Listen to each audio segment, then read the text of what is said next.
ಯಾರಿಗೆ ತಾನೇ ಲಾಂಗ್ ಮತ್ತು ಡೆನ್ಸ್ ಆಗಿರೋ ಹೇರ್ ಬೇಡ ಹೇಳಿ? ಹಾಗಿದ್ದರೆ ನಾನು ಟ್ರೈ ಮಾಡೋದನ್ನು ನೀವು ಕೂಡ ಫಾಲೋ ಮಾಡೋದಕ್ಕೆ ನನ್ನ ಚಾನಲ್ನ ಸಬ್ಸ್ಕ್ರೈಬ್ ಮಾಡ್ಕೊಳ್ಳಿ. ಅದಕ್ಕೇ ಒಂದು ಸೂಪರಾಗಿರುವಂಥ ಹೆಲ್ದಿ ಹೇರ್ಗೆ ಆಯಿಲನ್ನು ನಾನು ಇವತ್ತು ಮಾಡಿ ತೋರಿಸ್ತಾ ಇದ್ದೀನಿ. ನೀವು ಕೂಡ ಇದನ್ನು ಟ್ರೈ ಮಾಡಲೇಬೇಕು. ಒಂದು ಸಲನಾದರೂ ಟ್ರೈ ಮಾಡಿ ನೋಡಿ, ನಿಮ್ಮ ಹೇರಲ್ಲಿ ಯಾವುದೇ ರೀತಿ ಪ್ರಾಬ್ಲಮ್ ಇರಲ್ಲ. ಇದಕ್ಕೆ ನಾನು ಕೊಬ್ಬರಿ ಎಣ್ಣೆ ಮತ್ತು ಕ್ಯಾಸ್ಟರ್ ಆಯಿಲ್ ತೊಗೊಂಡಿದ್ದೀನಿ. ನೀವು ನಿಮ್ಮ ಪ್ರಿಫರೆನ್ಸ್ ಪ್ರಕಾರ ತಗೋಬೋದು. ಬಟ್ ಕೊಬ್ಬರಿ ಎಣ್ಣೆ ಮತ್ತು ಕ್ಯಾಸ್ಟರ್ ಆಯಿಲ್ನ ಆದಷ್ಟು ಆ್ಯಡ್ ಮಾಡಲಿಕ್ಕೆ ಟ್ರೈ ಮಾಡಿ. ಯಾಕೆಂದರೆ ಕೊಬ್ಬರಿ ಎಣ್ಣೆಯಿಂದ ಹೇರ್ಗೆ ಒಳ್ಳೆ ನರಿಷ್ಮೆಂಟ್ ಸಿಗೋದ್ರಿಂದ ಹೇರ್ ಗ್ರೋತ್ ಚೆನ್ನಾಗಾಗುತ್ತೆ, ಹೇರು ಸ್ಮೂತ್ ಆಗುತ್ತೆ, ಕೂದಲು ಟ್ಯಾಂಗಲ್ ಆಗೋದು ಕಡಿಮೆ ಆಗುತ್ತೆ.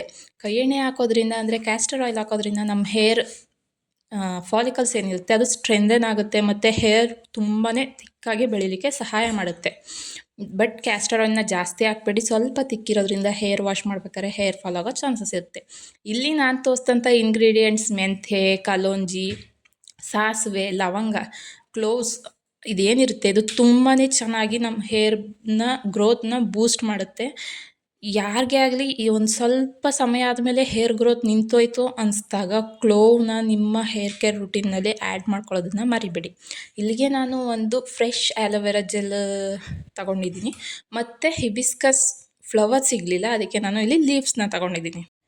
ಇಷ್ಟನ್ನು ಹಾಕಿ ಇದನ್ನು ನಾನು ಒಂದು ಮಧ್ಯಾಹ್ನದ ತನಕ ನೆನೆಯೋಕ್ಕೆ ಬಿಟ್ಟೆ. ಅಂದರೆ ಫಸ್ಟು ಹೀಟ್ ಮಾಡೋಕ್ಕೆ ಮುಂಚೆ ನೆನೆಯೋಕ್ಕೆ ಬಿಟ್ಟೆ. ನಂತರ ಇದನ್ನು ಏನು ಮಾಡಬೇಕು, ನೀವು ಹೀಟ್ ಮಾಡ್ಕೊಬೇಕು. ನೆನೆಯೋಕ್ಕೆ ಬಿಡೋದ್ರಿಂದ ಇದರಲ್ಲಿರುವಂಥ ಪೋಷಕಾಂಶಗಳೆಲ್ಲ ಚೆನ್ನಾಗಿ ಎಣ್ಣೆಲಿ ಇಳಿಯುತ್ತೆ. ಆವಾಗ ನೀವು ಹೇರ್ಗೆ ಅಪ್ಲೈ ಮಾಡೋದ್ರಿಂದ ಅದರ ಬೆನಿಫಿಟ್ಸ್ ಎಲ್ಲ ಪೂರ್ತಿಯಾಗಿ ನಿಮ್ಮ ಕೂದಲಲ್ಲಿ ಸಿಗುತ್ತೆ. ಮೊದಲನೇದಾಗಿ ಹೇಳಬೇಕು ಅಂದರೆ ಇಲ್ಲಿ ಕರಿಬೇವಿನ ಎಲೆ ಕೂಡ ಹಾಕೋದನ್ನು ನಾನು ಮರ್ತಿದ್ದೆ. ಅದು ಡ್ರೈ ಇತ್ತು. ಫ್ರೆಶ್ ಇದ್ದರೆ ತುಂಬಾ ಒಳ್ಳೆಯದು. ಡ್ರೈ ಆಗಿದ್ದರೆ ಸ್ವಲ್ಪ ಅದರ ಕಂಟೆಂಟ್ಸ್ ಕಡಿಮೆ ಆಗಿಬಿಟ್ಟಿರುತ್ತೆ. ಮತ್ತು ಸಣ್ಣ ಈರುಳ್ಳಿ ಕೂಡ ಹಾಕ್ಕೊಂಡಿದ್ದೀನಿ. ಇದು ಹೇರ್ ಗ್ರೋತ್ ಬೂಸ್ಟ್ಗೆ ತುಂಬಾ ಒಳ್ಳೆಯದು. ಇದೆಲ್ಲ ಹಾಕಿ ನೀಟಾಗಿ ಮಿಕ್ಸ್ ಮಾಡಿ ನೀವು ಆದಷ್ಟು ಇದನ್ನು ಒಂದು ದಿನ ಎಲ್ಲ ಇಂಗ್ರೀಡಿಯೆಂಟ್ಸು ಅಲ್ಲೇ ಇದ್ದು ಚೆನ್ನಾಗಿ ಸೋಕಾಗಿ ಎಣ್ಣೆಯಲ್ಲಿ ಚೆನ್ನಾಗಿ ಅಬ್ಸರ್ವ್ ಆಗಬೇಕು, ಆ ರೀತಿ ಬಿಡಬೇಕು ನೀವು. ಈ ಹೇರ್ ಆಯಿಲ್ನ ಒಂದು ಸಲ ಟ್ರೈ ಮಾಡಿ, ನನ್ನ ರೀತಿಯೇ ಲಾಂಗ್ ಆ್ಯಂಡ್ ಸ್ಟ್ರಾಂಗ್ ಹೇರನ್ನು ನೀವು ಪಡ್ಕೊಳ್ಳಿ. ಆ್ಯಂಡ್ ದೆನ್ ಬಂದು ನನ್ನ ಚಾನಲ್ನ ನೀವು ಸಬ್ಸ್ಕ್ರೈಬ್ ಮಾಡಿ. ನಾನು ನನ್ನ ಚಾನಲ್ನಲ್ಲಿ ಆದಷ್ಟು ಒಳ್ಳೆ ಹೇರ್ ಕೇರ್, ಸ್ಕಿನ್ ಕೇರ್ ವಿಡಿಯೋಸ್ನ ಹಾಕೋದಕ್ಕೆ ಟ್ರೈ ಮಾಡ್ತಾಯಿದ್ದೀನಿ. ಈ ಹೇರ್ ಆಯಿಲ್ ಬಂದು ಅಟ್ಲೀಸ್ಟ್ ನಿಮಗೆ 3 to 4 months ಬರುತ್ತೆ according to your hair length.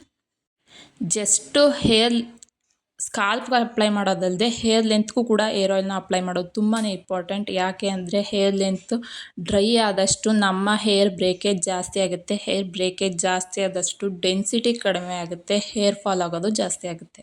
ಎಲ್ಲರೂ ಕೂಡ ಸ್ಕಾಲ್ಪ್ಗೆ ಅಪ್ಲೈ ಮಾಡ್ತೀರಾ, ಹೇರ್ ಲೆಂತನ್ನ ಮಾಡಿಬಿಡ್ತೀರಾ. ಎರಡೂ ಕೂಡ ತುಂಬ ಇಂಪಾರ್ಟೆಂಟು. ಸ್ಕಾಲ್ಪ್ಗೆ ಅಪ್ಲೈ ಮಾಡಬೇಕಾದ್ರೆ ಬೇಕಿದ್ದರೆ ನೀವು ಇದನ್ನು ಡಬಲ್ ಬಾಯ್ಲಿಂಗ್ ಪ್ರೊಸೆಸ್ಸಲ್ಲಿ ಹೀಟ್ ಮಾಡ್ಕೊಬೋದು.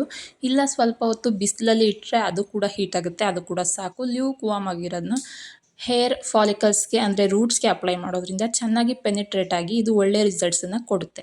ಈ ಹೇರ್ ಆಯಿಲ್ನ ಒಂದು ಸಲ ಟ್ರೈ ಮಾಡಿ. Hair fall, hair growth stop ಆಗಿದ್ದರೆ, ಡ್ಯಾಂಡ್ರಫ್ ಇದ್ದರೆ, ಸ್ಪ್ಲಿಟ್ ಎಂಡ್ಸ್ ಇದ್ದರೆ ಇದನ್ನು ನೀವು 1 ಸಲ 2 ಸಲ ಮಾಡೋದಲ್ಲ. ನೀವು ಇದನ್ನು 3 months ಟ್ರೈ ಮಾಡಿ ಬಂದು ನೆಕ್ಸ್ಟ್ ನನ್ನ ಚಾನಲ್ನ ಸಬ್ಸ್ಕ್ರೈಬ್ ಮಾಡಿ.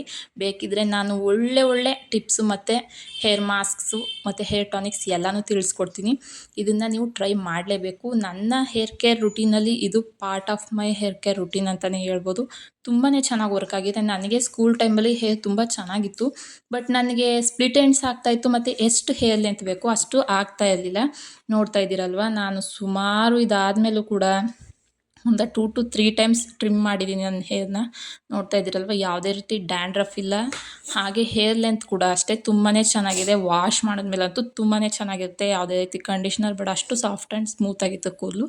So thank you for watching. Bye.